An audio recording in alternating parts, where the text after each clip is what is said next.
In 2010, when the Earth's tutorial first started, sacred objects were traded at high prices, as it was said that they contained secrets. But after 10 years, nothing was ever revealed, and eventually, their value fell continuously. Otherworldly divine items also had no merit, and many people didn't even know about their existence. However, there was one person who knew about it, and that was Sophia, the Saintess of American First. She told him about how she increased her divine power with an otherworldly divine item. And divine power in general can be increased by using divine items from other worlds. Although it doesn't work after finishing the tutorial, it was the method that she used to become a saintess. She would hold on to the other world's divine item and pray for a long time. Eventually, after a while of doing that, she would get divine power. The conditions required for each divine item are slightly different, and it's by no means an easy method. On top of that, the items are in such low demand that they are extremely difficult to find. Thanks to that though, Sophia was able to monopolize all the divine items to herself. This is high-quality information that no one knows about, so she definitely used this to her advantage. But despite how valuable this information was, there was also someone else who was constantly purchasing otherworldly divine items, which means that there is one other player who knows this information. After Jihan regressed, he visited his sister's room in the Sword Palace penthouse, and there he found all the otherworldly divine items that had been purchased. All their divine power has all been drained, so they are all empty. That means that the identity of the other player who had been collecting otherworldly divine items was his elder sister Seong Jia, along with Yoon Se-jin, the Sword King. Jia, his sister, was South Korea's best support, and a hero. How she died is a whole other story entirely though. Out of all the otherworldly divine powers that she left behind, Jihan found a steel pole which has been reduced to an E-rank item. According to the item's description, it should be especially perfect for breaking zombie skulls. After using it for so long though, it has been reduced to an F-rank item, and there's not much divine power left to absorb, but it's still tough, so it's the perfect weapon for hitting things with. Gyeong continues to marvel at his amazing physique and his unbelievable level of control. The archer notices that another tower has fallen, and they were in the top 5. But in his excitement, he fails to notice a zombie sneaking up on him. Gyeong draws her blade quickly and cuts down the zombie before it can attack the archer. From her stance and the way she uses her sword, Jihan immediately recognizes who she is. She's known as the Plum Blossom Sword, Lim Gyeong, and she was famous for being the interim Sword King. However, she didn't have a great ending in his past life. She died at the hands of the former Sword King himself, who now goes by Ryuhai. It seems like he managed to meet a pretty important person early on in this new life. Gyeong calls him attention and asks if she can join him in the fight. If they fight together, then they can aim for a higher ranking. Jihan takes a look at his status window, and he can see that they are just in 5th place. There's still a long way to go, and not a lot of time left either. If it's the Plum Blossom Sword, then she will be fine without him. But one of his quests is to earn 1st place in this mission. Jihan decides to leave the zombies climbing up the tower to her and the archer, and then he leaps off the side of the tower before they even have a chance to notice what he's doing. As he falls to the ground, he gathers up all his divine power into the staff and slams it into the ground, causing a massive explosion of energy that blows all the zombies away. Thanks to Jihan's massive contribution, his team manages to place 1st in the mission, and they emerge as the last survivors. Thanks to that, he accomplishes his limited quest, but he couldn't finish his linked quest of killing 1,000 zombies alone. The game ends, and Jihan starts the process of teleporting back to his home. Before he leaves, his teammates come over to congratulate him on a job well done.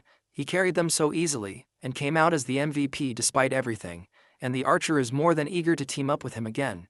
But while the archer fawns over out MC, Gyeong can't help but be shocked at the massive amount of damage that their support did despite being a level lower than her. She thinks that this has to be some kind of bug. She can't hide just how surprised she is. The archer decides to log out first, leaving her along with Jihan. She takes the opportunity to approach him before he leaves, and even calls him by his name, which surprises Jihan. After all, they should have met at this point, but Gyeong doesn't care.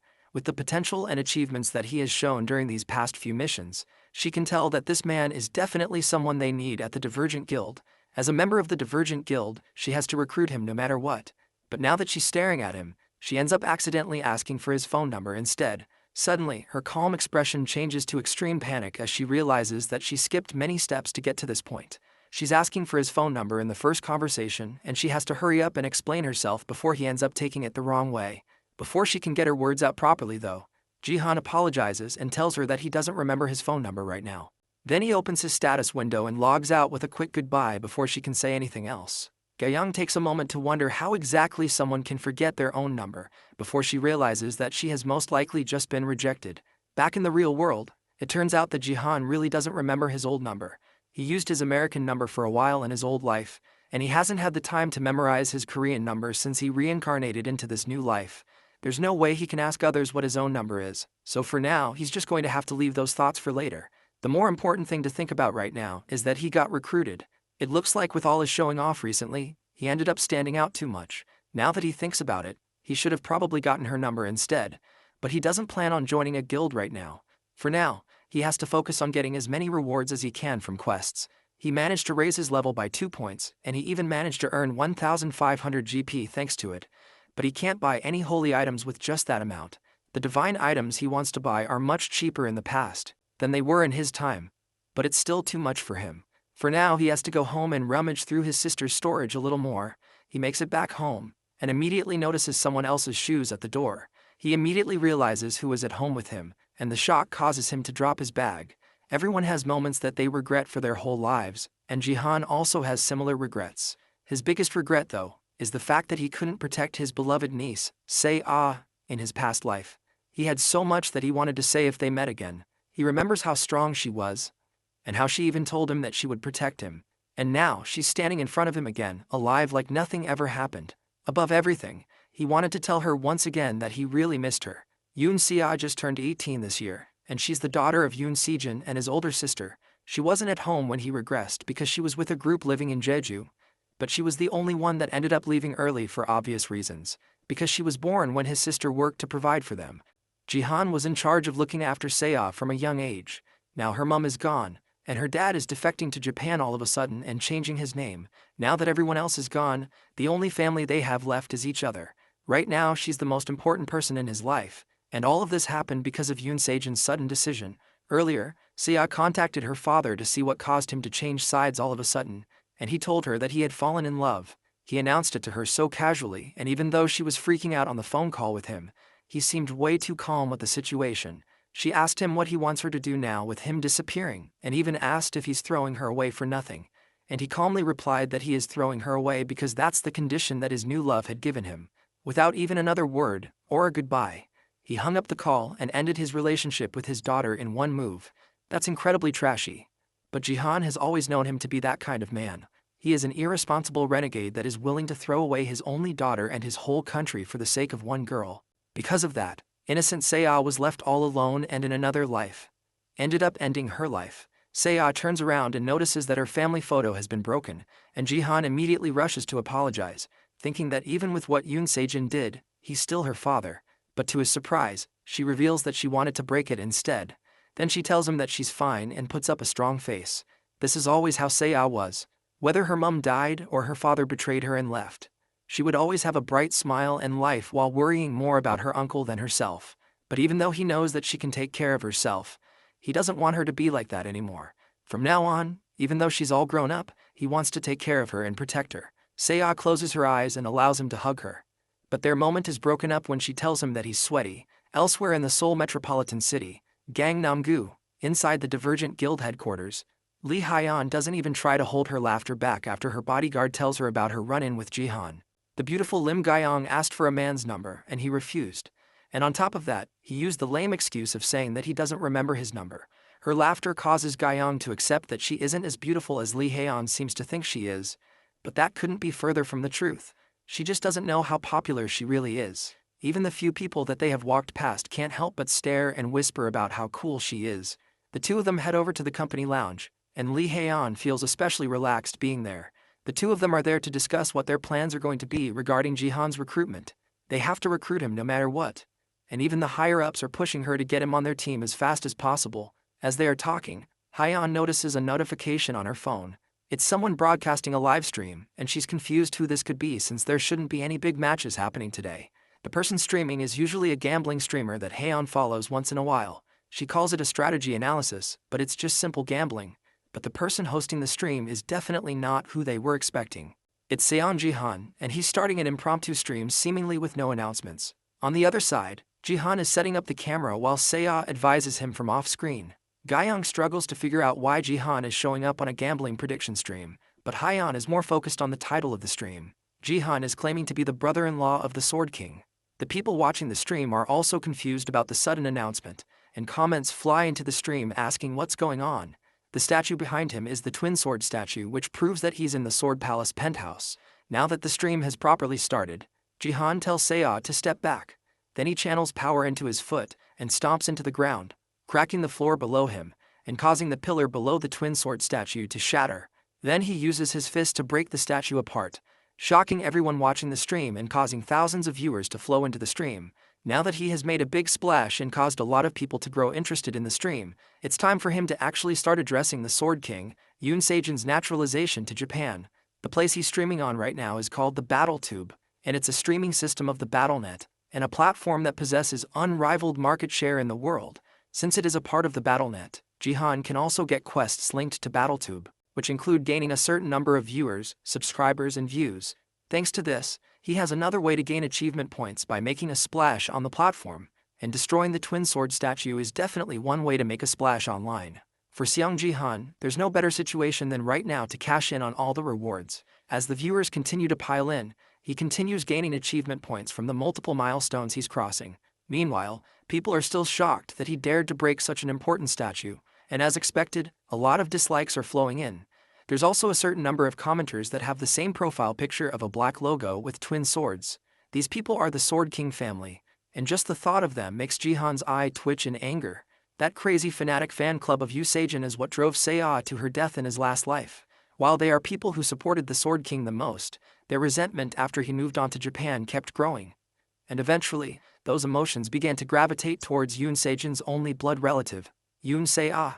Their terrible words and anger never failed to reach Seo no matter how far she ran, and in the end, she lost her life because of their senseless acts. Since they needed someone to blame and be angry at, they targeted his innocent niece. But this time, he won't let that happen.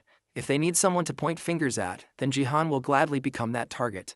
RMC clears his throat and tells everyone to listen carefully, then punches the still crumbling statue to make sure that all eyes are still on him. Then he makes it clear by stating that Ito Ryuhei, their former Sword King, will not be coming back. As he continues his announcement, people start to recognize him from his past achievements, specifically the bronze tutorial where he made a huge impact by placing first, despite the odds.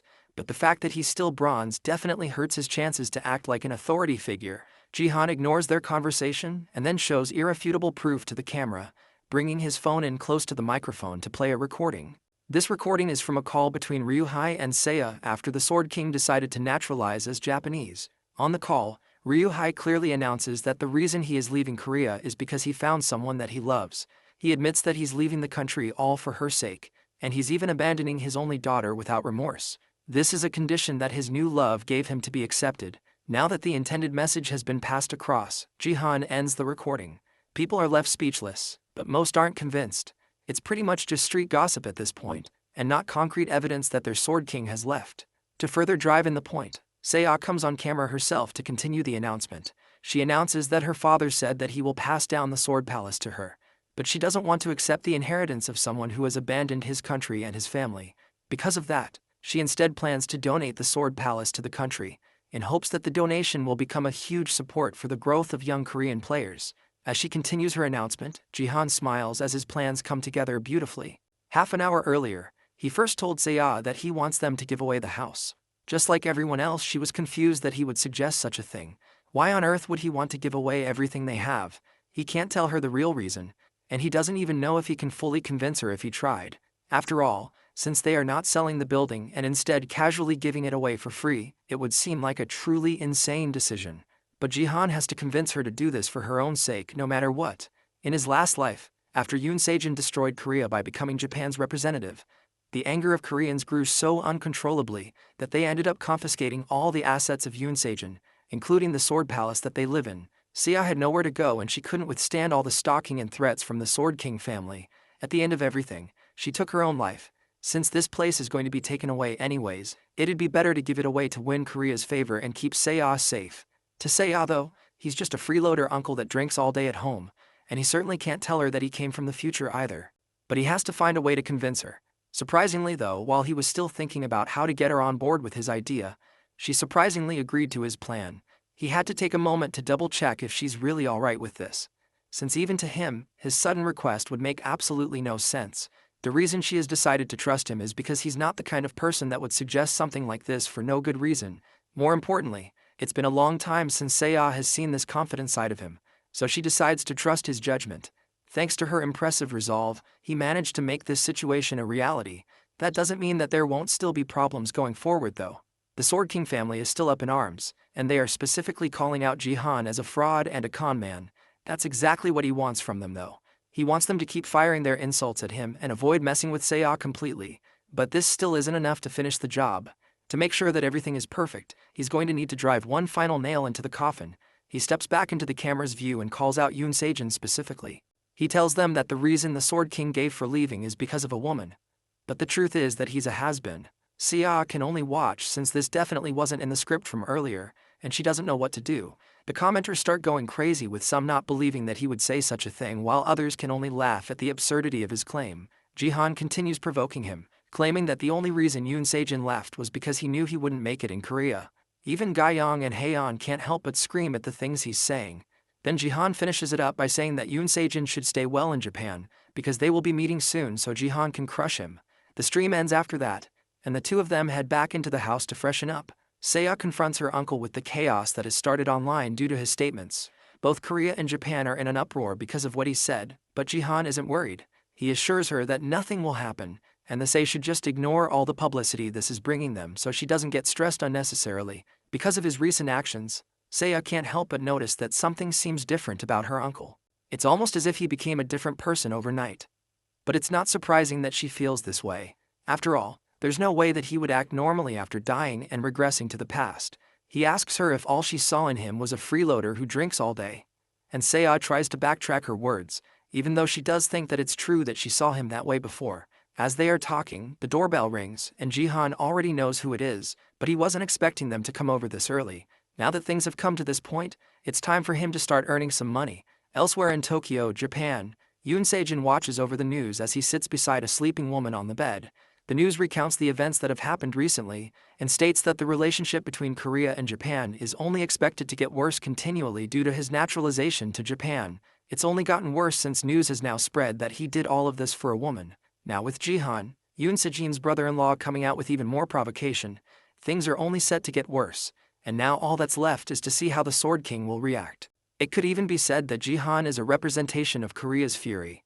The woman gets up from the bed, and Sejin turns off the broadcast, afraid that he had woken her up. But she assures him that she doesn't need to sleep anymore. She's more worried about him and the hard times that he will go through going forward. But Ryuhei stops her and tells her that she shouldn't call him Sejin anymore. He has taken her name, and that's how he wants to be addressed going forward. This woman, Shizuru, clings on to him and assures him that he's still Yoon Sejin, Korea's #1 player, and the truth hasn't changed. But there's a strange power to her words, and it looks like the things she's saying to him have a much heavier ability than just being mere words. Then she pulls him close and the two of them kiss as she reminds him that she is her Yoon Sejin. Back with our protagonist, he opens the door and standing outside is the man that he was expecting. This man is a government official, and it looks like he and Jihan at least know each other a little bit. His name is Park Yoon-sik, and he's the department manager of the BattleNet in South Korea. In his last life, after Yoon Sejin left, the department stopped coming. But it looks like he made such a big splash today that they just can't ignore him any longer. However, even though the government stopped coming, this man still took the time to take him and Seiya into his consideration, and took care of them well. Now that the stage is set and all the players have arrived, it's time for Jihan to start taking all the things he will need. The three of them sit down to talk, and Yoon-sik gets straight to business. He knows that they won't be able to bring the Sword King back, and the government is aware of this as well. But they can't let the citizens know about it just yet. The Korea vs Japan match will be taking place soon, and they need the people to be in high spirits for that. Jihan can see where this conversation is going and tells Yoon-sik to get to the point and stop beating around the bush. What they really want is for Jihan to return the donation of the Sword Palace, since if the government accepts his donation, it will be official recognition that the Sword King isn't coming back. Yoon-sik is shocked that Jihan hit the nail on the head so easily, and even he starts to believe that Jihan really has become an entirely new person.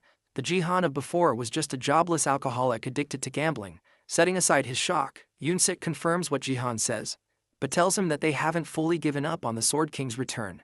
So instead of completely giving it away, the government would like to suggest a co-signed management instead. That means that the ownership will change to someone else.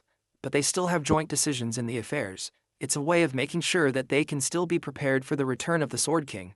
The government also wants the two of them to continue residing in the Sword Palace, which in the end makes this a win-win for both sides. Yoon-sik slides a document towards them which goes into more details about the agreement, and he urges them to read it over and think about it. It looks like they really put a lot of thought and consideration into this. Jihan really was just going to hand it over, but if they are willing to do this, then it's even better for them. However, in exchange, there's a favor that Jihan would like to ask for. Time passes after that event, and yet another match is about to begin in the BattleNet. A streamer named the Golden Light starts his stream, and viewers immediately come flooding into the BattleTube to watch him.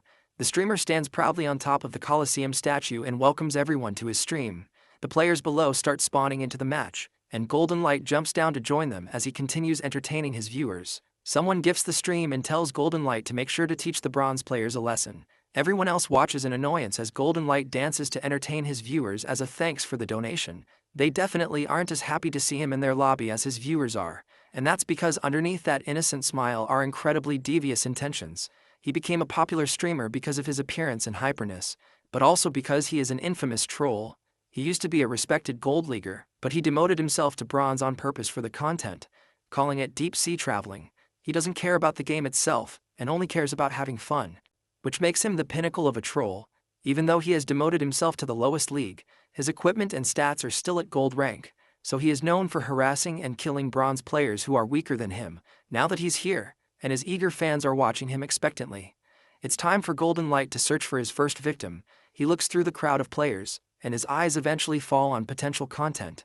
Without missing a beat, Golden Light runs over to Jihan with a microphone in hand, eager to interview the man who recently became the talk of the town. At this point, Jihan goes by many nicknames and people have been showering him with attention. John, on the other hand, is just confused about who this golden boy is. He's obviously a BattleTube streamer, and he's way too loud for Jihan's liking. But now that he thinks about it, there are quite a few BattleTube achievements that he hasn't accomplished yet. Since the opportunity has come, Jihan might as well start his own stream for his viewers. He completely ignores the shiny boy and summons his own BattleTube window to start a stream. Golden Light's viewers also notice the on-air mark above Jihan's head and realize that our MC is streaming. As a result, they start leaving to watch his stream, and our bright boy can't help but shake in fear as he realizes that he practically advertised Jihan's stream for free. Now that things have come to this, he needs to figure out a way to get people to come back to his stream. As he's thinking, he gets a notification from someone with a Sword King obsessed username, encouraging him to kill Xiang Jihan so that he ends up in last place. The reward for completing this achievement is 2,000 GP. 1 GP is about 1,001, so this is a 2 million won quest. The people who started the donation are none other than members of the Sword King family. When Golden Light doesn't immediately accept, other members of the Sword King family come together and continue increasing the reward. It's clear that these people clearly have a grudge against Jihan, but he had no idea it was to this extent. They continue increasing the rewards and it passes 30,000 GP and even reaches 40,000 GP. Unfortunately for him, the remaining players are summoned, which causes donations to stop at 42,000 GP. Despite the already insane amount of money being offered, Golden Light is still upset that the GP stopped at under 50,000. One of the Sword King family members agrees to donate an extra 10,000 GP if he successfully defeats Jihan. That finally gets Golden Light to move with determination, and his target is now set. As soon as the match starts, Golden Light sets himself up to charge at an unsuspecting Jihan. He uses one of his skills called Charge, which accelerates a user's body forward at very high speed. He rushes in, and in an instant, he's behind Jihan with his sword raised. The attack connects, but Jihan successfully manages to parry it with no problems. Unexpectedly, he's using another one of his weird weapons. This time, it's a club that's part of a cooking set, and it's a D-rank extraterrestrial holy item. Jihan is still surprised that despite swinging with all he had, Golden Light's weapon somehow survived the attack. Since things have come to this, Jihan also summons a sword to use out of etiquette. In a matter of seconds, Jihan is able to cut down Golden Light with simple and precise strikes, and the commenters realize that he's using Sword Chi, which normally shouldn't be possible for someone in Bronze League. He's also using White Sacred Flames, which are a divine power, but if he's using divine power, that means that he's a support. Regardless of how he did it, Jihan has successfully gotten first blood, and all with a D-rank kitchen knife holy item that's also part of the cooking set of divine weapons. However, although he has been killed rather embarrassingly, Golden Light isn't down for the count just yet. He somehow managed to revive himself thanks to an item he has called the Crucifix of Revival. This item can only be used once, however, it can't be used during national leagues, promo games, or guild matches. Despite the fact that he is revived, there's no point since the goal wasn't just to kill Jihan, but also make his place last, and since he died first, Jihan can't be in last place. Despite all of their obvious disappointment, Golden Light is determined to make sure that he redeems himself with Xiang Jihan's defeat. Unluckily for him, Xiang Jihan is determined to make sure that he wipes the smirk off of this golden boy's face. In a matter of seconds, Jihan takes him out again, unintentionally giving him a double kill. As he walks away from the dying streamer, he thinks about the item that the man used. In the future, nobody used it because the revival process had certain flaws. That aside, today is more hectic than usual. That's most likely because of the spectators who came to watch the game today. Today's spectators are elves, and it looks like they are all watching Jihan. Our MC isn't particularly fond of them since the elves played a big role in humanity's downfall. Right now, there's nothing that he can do about them though. So the best he can do is focus on dealing with the people right in front of him. From the looks of it, the other players are giving him a lot of distance, and it's almost like they are treating him like some sort of outcast. When he turns to look at them, they all run away in fear. It's only normal since he just ripped a gold player apart twice, so they clearly know that they are no match for him. This isn't good news for our MC since that means that his hunting efficiency will drop, and after he finally found a D-rank holy item too, if he wants to meet the manifestation conditions of these items, he's going to have to fight more. As he's trying to figure out what to do, a notification pops up in his status window, and Jihan smiles as he reads through it. It looks like things are about to turn around. He has gotten a quest to subjugate the goblins that have gathered around the goblin champion.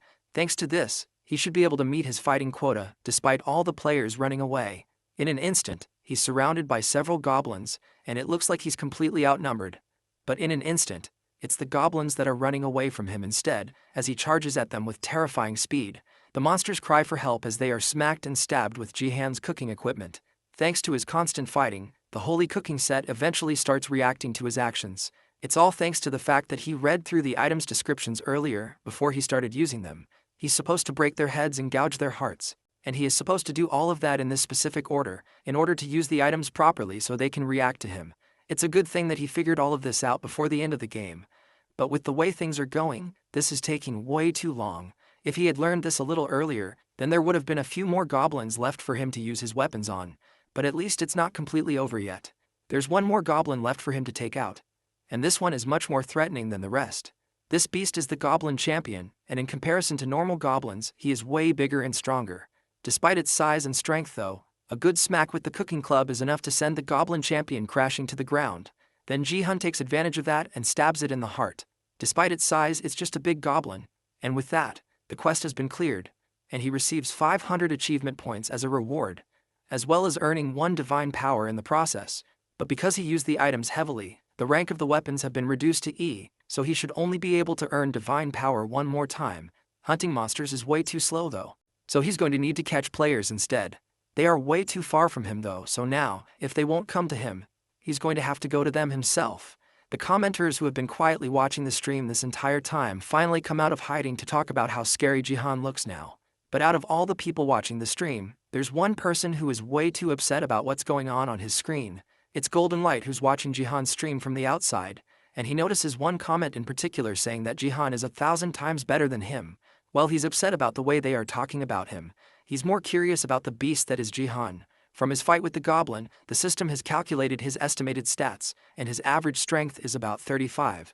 The average of a Bronze League player is 25, and Jihan is somehow 10 points above that.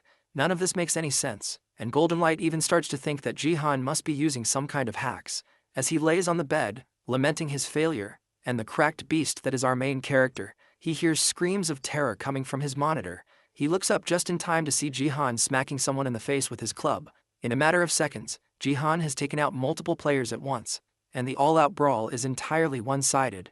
In a matter of seconds, Jihan has killed countless players with ease, bringing the number of total players down to minuscule numbers. The remaining players realize that this isn't the time for them to be fighting amongst themselves. This is the time for them to come together and beat up this hack user. A mage and an archer are the first to come together and try to take down Jihan, but their attacks are blocked or pushed away with ease. After a while, they stop attacking completely once it looks like nothing they do will work on Jihan. They don't even try to fight back anymore and just stare at this beast in disbelief before he comes over and puts them out of their misery. Jihan has managed to get a total of 10 kills, and his viewers are going wild after watching the awesome feat of taking all the players down. Thanks to his massive number of kills, the cooking set starts reacting again, and he gains another point in divine power as a result. Then the items downgrade once again to F rank, making them practically useless. He also clears a hidden quest which required him to get 10 kills in the Colosseum. That gives him an additional 5,000 achievement points as a reward. With divine power and achievement points in the bag, Jihan has successfully gotten everything he wanted, but something is still missing. He needs something definite and strong to boost his power as high as it can go. Then he notices that he has gotten an epic quest that requires him to find the Shadow Queen located near the spectators in the Colosseum map and provoke her. An epic quest isn't supposed to appear in the Bronze League, but the more important thing is the rewards, which are 50,000 achievement points, as well as the constellation Shadow Queen's interest. A constellation is an absolute being that represents a star, and they are divine beings in the BattleNet. A constellation's interest is the same as a sponsor, and they help to acquire abilities that a normal player wouldn't be able to obtain. It looks like something that is only possible in the Diamond League is happening to him right now. If that's the case, then he needs to meet the Shadow Queen at all costs. If even just one person is on his side, then the other constellations will also be interested in him. However, with the number of elves staring down at him from the side, will he really be able to find the Shadow Queen among them? Outside the game though, the world is recoiling at Jihan's accomplishment. Seong Jihan's record of 10 kills at the Colosseum was a first in the country after Yoon Sejin. News of it quickly spread across social media communities, and as a result he gained around 10,000 subscribers, and his streams gather up to 4,000 simultaneous viewers.